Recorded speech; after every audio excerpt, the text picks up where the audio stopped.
This is the story of a group of friends. I took it to my friend Kevin at like 2 a.m. I called him up at home. He's like, oh, let's do it. I said, you know, we gotta make a game console. Of course, Seamus walks in with this whole plan. Boom, here's the Xbox plan. So it was like, great. Boy, I remember thinking, what have we gotten ourselves into? Who took on the leader in a billion-dollar industry. So we're sitting in a room with Bill Gates and Steve Ballmer, and Steve Ballmer is saying, you're gonna lose all our money! Wow, we better get this right, otherwise it could potentially really screw up the industry. Xbox was the sexiest thing any Microsoft employee had ever heard of ever at the company. They all wanted to work on it. This is it. We're not looking back. I'm waiting for my Xbox. This is the remarkable story of the Xbox. Take me to the top.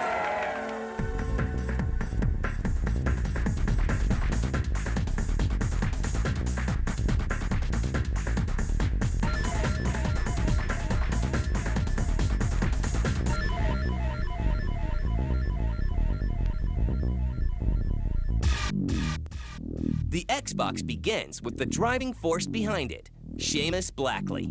Seamus grows up in New Mexico and early on develops an interest in the world of gaming.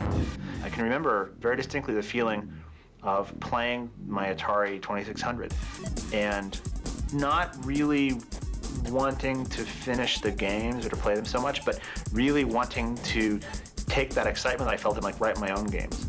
And when I got my Apple, my mom likes to tell a story. When they gave me the Apple II for Christmas, I stayed up for 72 hours straight. The moment they gave it to me, it was plugged into the TV. I actually fell asleep like on it the first night because I was so desperate to write a game. Despite his love for games, his career steers him into another direction. I was working as a physicist, and I was doing high energy physics. And there was this giant particle accelerator that was going to be built in Texas called the Superconducting Super Collider in Waxahachie, Texas. And that was my future and everybody else's future who was doing experimental high energy physics in the US at the time. That was what it was about, for the most part. And it got canceled. It got canceled by Congress. With no job on the horizon, Seamus applies for a job posting on campus. It was Looking Glass Technologies. They needed somebody to rewrite a car physics model for a car and driver game they were working on. And so I went over there and met all the guys working on Ultima Underworld and met Lerner, an idol of mine, was Flight Simulator in days past. And started working on car physics, and you know that grew into the physics system and System Shock and AI stuff and Flight Unlimited and Underworld 2 and all that stuff. But new management flies into a completely different direction. So, you know, these game guys, you know, we're going to bring in a professional management team. And at the time I was saying, look, we need to do combat version of Flight Unlimited. I really want to do that. And the management decided that instead they wanted to compete with Microsoft Flight Simulator. So I started looking for a job, and I eventually got recruited to go work at DreamWorks. At DreamWorks, Seamus goes to work on a game based on the smash hit movie Jurassic Park by Steven Spielberg. The future looks bright for Seamus, but there are storm clouds on the horizon. So there I did a bunch of stuff, culminating in working on Trespasser. Backhunter, quite vicious and quite intelligent. Screwed that up pretty well, and you know, didn't do a lot of things that I know I would I'd want to do today. I can do this. Trespasser is released in 1998, and its flaws are obvious. Critics and fans are disappointed, and Seamus loses faith in himself. 8 left. You know, after Trespasser, I got death threats. Heavier than I thought. There was a huge backlash. It was the very dawn of fan sites on the internet. It was the dawn of the sort of culture of first-person shooters, and everybody expected to be a shooter. 7, 6. I mean, first of all, they expected it to be finished, which it wasn't. But they expected it to be a shooter, and it wasn't. It was really different. So people were really pissed off. I mean, people really hated that game. I mean, there were some people who really loved it, and there were a lot of people who just hated it, and just, I figured that my career was over. It really did. It was an incredibly painful time. And a turning point. Seamus decides to make a change and heads north. And I thought I'd just go hide at Microsoft for a while. I chose a program manager job in the graphics division because I just wanted to get away from games. But he's not able to resist games for long. In 1999, Sony announces the release of their newest console, the PlayStation 2, and enterprising Seamus has an idea. Rumors of you know, really this version of the PlayStation. That it was going to kill PC graphics outright. And you know, I've been doing 3D for a long time, and 3D on the PC is unstoppable. I mean, it's just continuously innovating back on its continuously progressing, and it just seemed ludicrous to me. It became clear to me that, you know, very few companies in the world could do something as bold as take on Sony, and Microsoft was one of them. That it became incredibly clear to the other guys that I talked to about it that we had an opportunity to make a game console which had the business potential of a game console, but had the tool support and the power for artists of the PC and of the sort of traditional offline rendering community. And that was really the spark. And at 35,000 feet in the air, Seamus is inspired. So, you know, one night, you know, for whatever reason, I was sitting on an airplane and you know, I got hit by cosmic radiation. And I wrote this thing up, and I took it to my friend Kevin at like 2 a.m. after I landed. I called him up at home. He's like, oh, I said, you know, we got to make a game console. Kevin Bacchus, a project manager at DirectX, sees the potential. Initially, there were really 4 of us working on Xbox. Seamus, myself, Otto Burkus, who ran the graphics development for DirectX, and Ted Hasse, who was my boss, who was in charge of evangelism for DirectX. We obviously went and talked to Ed Fries extensively about what his thoughts would be. Ed Fries, the man in charge of the games division at Microsoft, is immediately impressed. They approached me and said, hey, if we made this console, would you support us? Would you help us get it through upper management? And would you help make the games for us? They're pretty persuasive. They had a plan that, that I thought was pretty exciting. The group embarks on a crusade to bring the console to the masses. We had day jobs. We had stuff we were supposed to be doing, right? And we just weren't doing it, right? We were inviting ourselves to meetings. And we thought, God, you know, if they're making a device for the home, it has to be Xbox. It has to be this thing we're thinking of, which at the time we were calling the Direct Xbox, which is how it got the name Xbox. The group pushes the idea up through the ranks at Microsoft, eventually reaching the top. Mr. Bill Gates. The first time that we talked to Bill Gates about Xbox, I think he was immediately very taken by the opportunity, by the chance to create something that was technologically superior to anything that was out there, and really focused on a single task. Bill got it right away. I mean, Bill's a very sharp guy. So he became one of our biggest allies from the beginning. It was just awesome. It was the most awesome sort of, you know, support ever. And they just kept on pushing it. Bill Gates sends a memo endorsing the Xbox project. For Seamus, Kevin, and Ed, the moment of truth finally arrives. Wow, we better get this right, otherwise it could potentially really screw up the industry.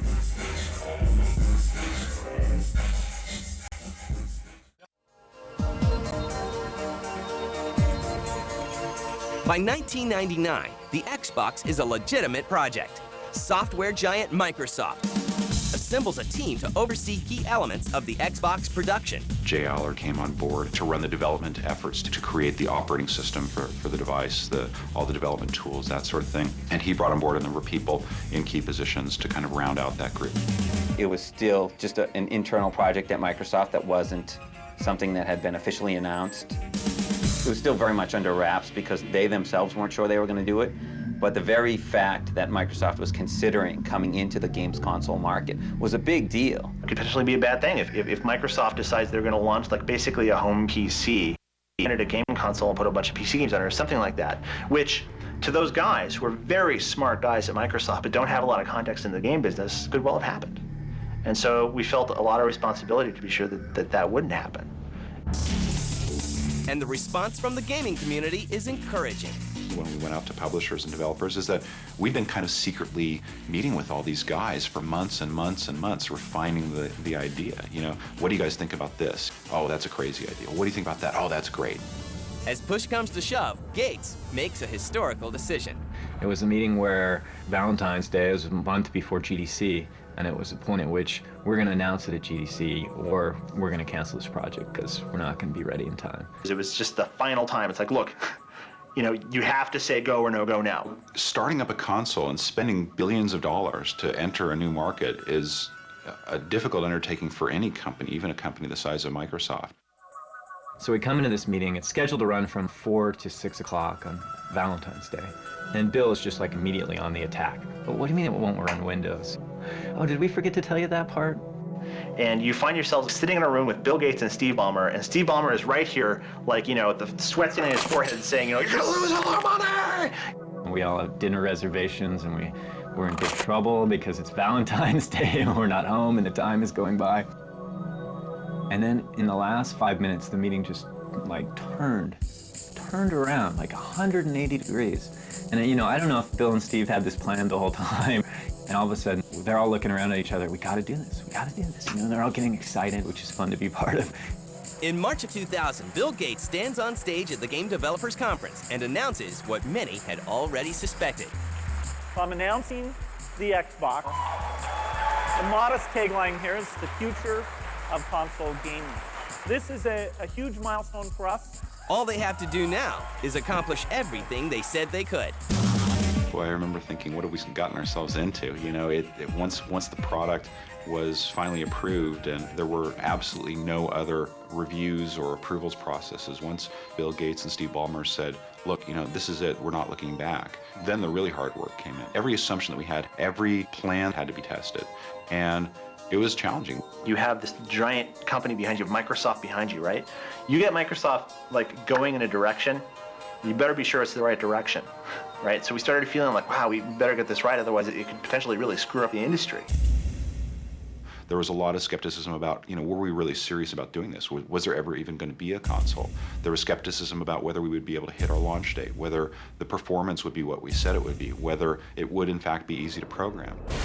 At every step along the way, there was a constant proving process. We had to show games very early because, you know, we needed to demonstrate what the game was going to be. We had to show that it wasn't a PC. You know, we built the system for developers. There is nobody out there who wouldn't tell you the NVIDIA chip was the hottest thing in the world. Nobody. All consoles are essentially computers. There's a processor, there's a graphics chip, there's an audio chip. All the things that you see in a PC are evident in a console, but they're very different. They're very focused on a very specific thing, on gaming. And sometimes it's not what's on the inside, but the outside that counts. In January 2001, the public gets its first look at the controller and industrial design of the Xbox. Of course, we didn't want the Xbox to look uncool. We wanted it to look powerful. We did a lot of design studies. One of the things that enthusiasts pressed was the controller. Some people didn't mind the fact that the original controller, which they called Duke, was bigger. But I think to a lot of the gamers, they just kind of felt that it was just a little too big. And they've subsequently gone with the S-type controller, which they developed for Japan, which was definitely a better. As the launch date approaches, Microsoft's marketing machine shifts into high gear. Microsoft faced this huge dilemma with how they were going to position themselves in the market. Do we brand it Xbox, but you know, do we have Microsoft on the box? Do we use Bill Gates? Is Bill Gates liked by gamers? Isn't he? So I think they had a huge consumer marketing identity crisis that they sort of needed to address right away. Anticipation builds on November 12, 2001 in Times Square. I remember walking across the street from the WWF place over to the Toys R Us to get ready for the midnight thing. Bill was there and a couple other people, and Xbox is just everywhere. Up on the lights, every billboard in Times Square, all the big electronic signs, and there's Xbox here, Xbox there, and it was just, I don't know, it's one of those kind of surreal moments. At 12:01 a.m., Bill Gates presents the first Xbox to a customer who had been waiting for hours outside. Yeah, it's just one of those moments in your life that you're just glad to be part of. But Seamus has other things to worry about. Well, I was super nervous because I was going to propose to my wife that night. You know, that was the thing I was really nervous about. And I had arranged for Bill Gates to hold my engagement ring, right? So he had my engagement ring in his pocket, and Bill had called me that afternoon and said, you know, what if she says no? Do you have a backup plan in case she says no? And so I'm thinking, God, is she going to say no? Because I had no doubts up until that moment. I was like, oh no, she'll probably say yes. It'll all be okay. Frankly, compared to that, the launch of the Xbox was almost anticlimactic. You know, for me, the launch was all about getting on my knee and, you know, having the most fabulous woman on earth say she'd marry me. Look at this moment. Look, I'm on fire. With a successful console launch and an engagement, Blackley has achieved everything he has hoped for. But the fate of the Xbox is far from certain.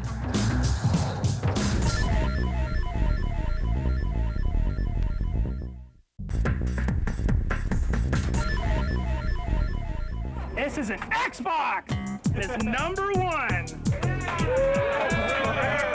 Success. With the Xbox successfully launched in time for Christmas 2001, the future of the system now lies in the hands of the developers.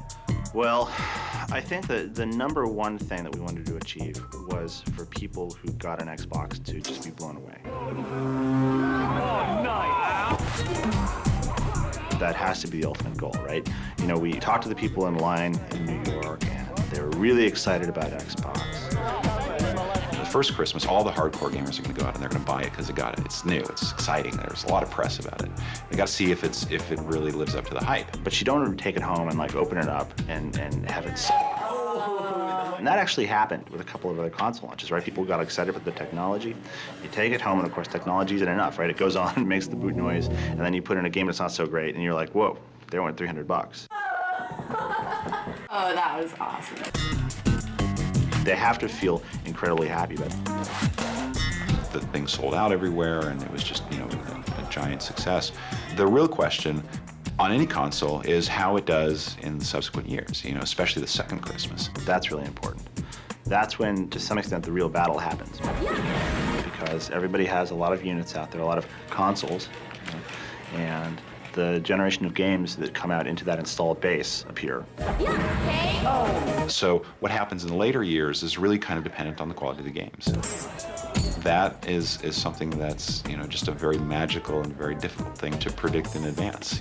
And then it's a real creative contest, right? Then it's not about the specs of the hardware. It's not about how cool your TV campaign is, you know. It's not about any of those things. It's about which games you have and are your fans happy or not. So I would argue the real war occurs then. If you got a great game and it's only available on Xbox and it's the thing that everybody's excited about, then they're going to go out and buy Xboxes.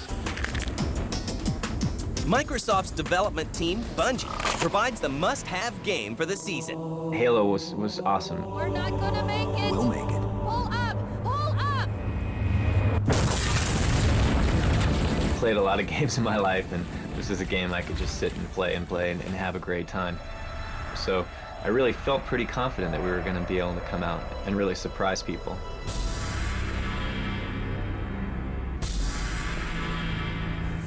Despite fierce competition, Microsoft manages to sell 1.5 million consoles and nearly 5 million Xbox games by Christmas. Developers take advantage of the console's hardware abilities to create distinct and innovative games.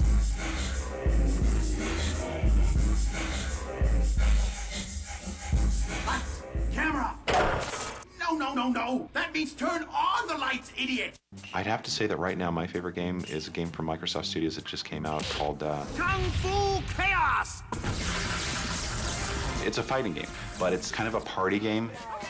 And to see that kind of work and craftsmanship going to a game produced for something that kind of we had an idea about, you know, 3 years ago, 4 years ago, it's just, you know, astounding. In the fall of 2002, Xbox Live is launched. We've been cooking this thing up from the get-go. 3 years ago when we conceived of Xbox, we wanted to bring it online. You know, online gaming is going to be the big next step in video gaming. And a celebrity event is held. These are always really fun parties. Bring it on! Yeah, I'm excited. It's so exciting and it really improves the hand-eye coordination. It's awesome, man. It's awesome. Super fun. Great games. Realistic. I think that's off the chain. Yeah, I love this stuff. Gift bag.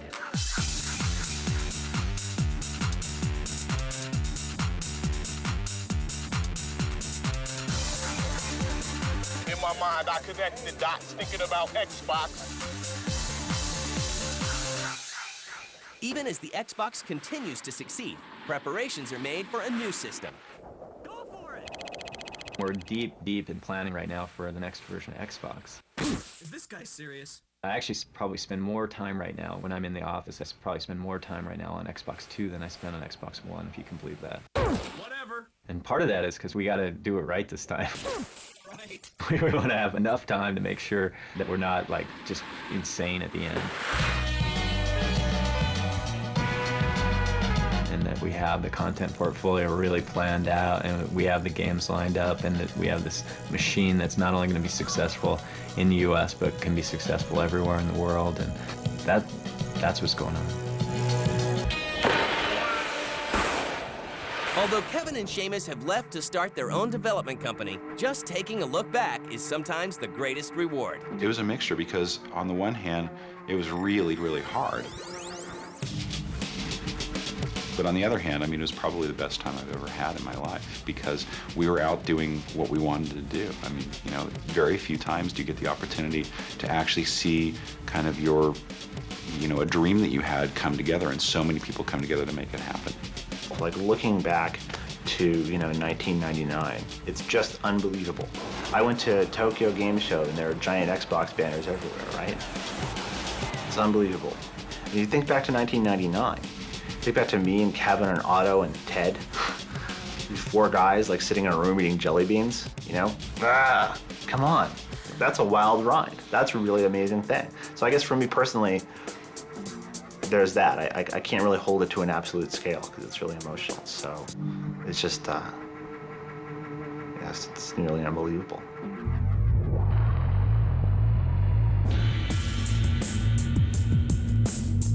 Xbox is the next generation of video gaming. It's the only controller I've ever touched that actually like molds to your hand. Dead or alive, dead or alive. Yeah, that's it looks pretty cool. No, I let him play all the time. It keeps him home. It's awesome. It's the best console ever, man.